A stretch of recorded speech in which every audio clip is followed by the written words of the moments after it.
first movie, it was one of the greatest experiences in my career working with ILM. I mean, to work with people that are that extremely talented,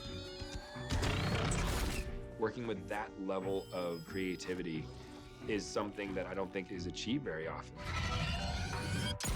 All the discussions we had in the first movie were everything had to be real. You didn't design a creature to look cool. You designed a creature, hopefully, that would look cool, but that was completely based in reality of evolution. They loved all that stuff. It was all about rules to them. And so in this second one, it's all about what more can we do with them.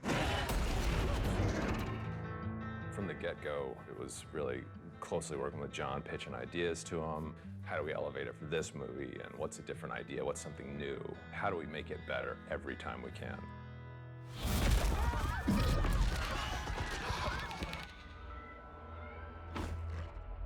How we pull it off is very much from John. He gives us a very detailed, like, this is what I want my creature to do in this movie. And this is what I want him to do in this shot. And they really worked hard on, like, the framing of the shot. He just wanted us to have a lot more freedom to say, hey, this is what's on the page, make it look very interesting. In the first movie, we had a very fast-running creature. This time around, we saw him moving so much more, and he needed to get from place to place. John thought we should try, different walk cycles, different run cycles, and we came up with this spider walk.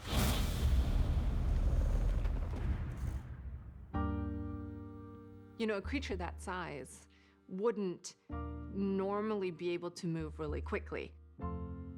But what we found worked really well was when they're hunting, they move really slow, but all of a sudden when they're in attack mode, they move lightning fast, and that made it scarier.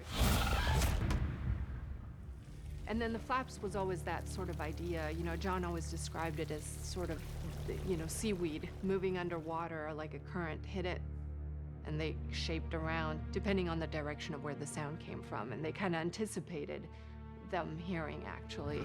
They express a lot about their mood or even how they're reacting to something. So oftentimes you'll see that their flaps might be closed, but depends on how strong the frequency is, or then they react differently, or the flaps are more aggressive.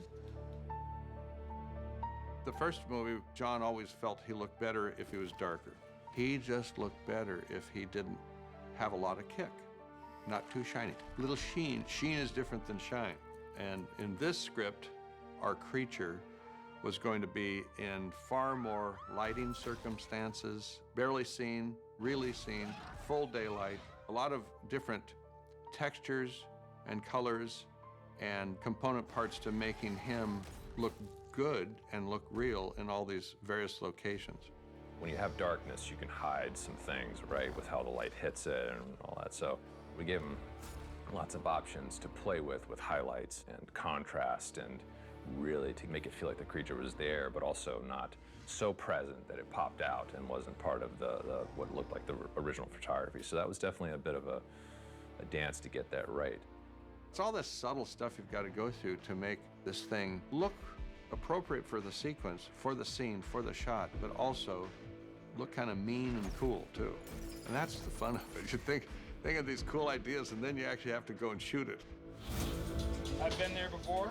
It feels great.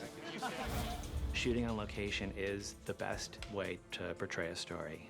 It's always one of those hard things in visual effects is blue screen. We only have about 7 blue screen shots. Everything else was shot practically. If you do everything practically, it feels a lot more real, a lot more intense than as soon as you put CGI in. As much as, the creatures and everything are so incredible, we always had practical elements going on around the creatures. When we had our creature interacting with water or with anything in the scene, we'd have somebody, a proxy person, go through and knock things off the wall or jump in the water and give us splashes of where the creature was.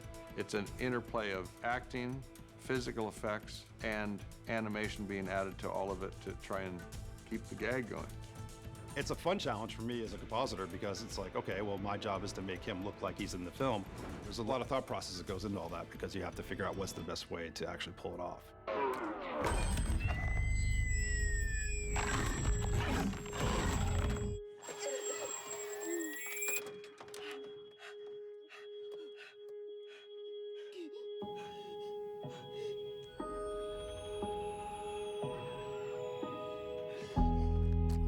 sound is a huge element. That's kind of, it gives us our cues. It gives us an indication of the mood of the shot, the mood of the character.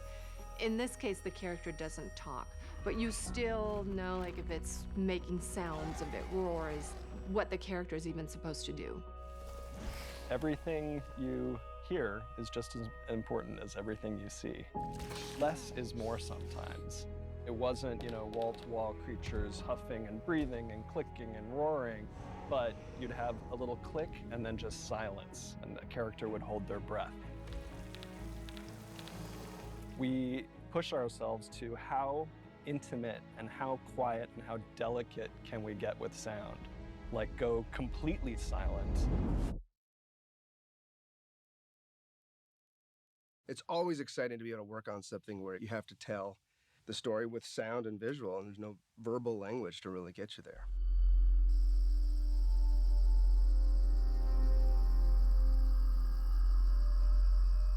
It's very dynamic. There are moments that are incredibly loud, but moments that are just dead silence where there's nothing.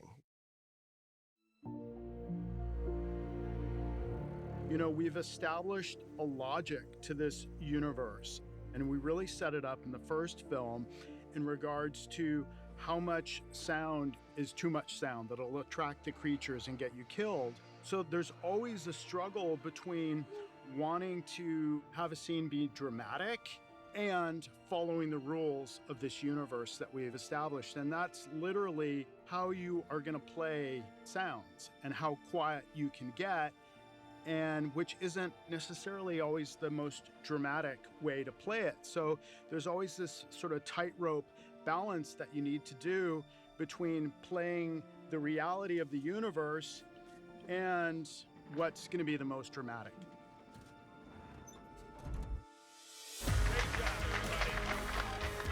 I think John is definitely more seasoned. He's super collaborative, but he also has a vision.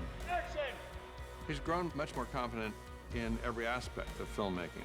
He definitely learned a ton on movie one about how our side of the process goes. So with that knowledge, we were able to help push it even harder on this one.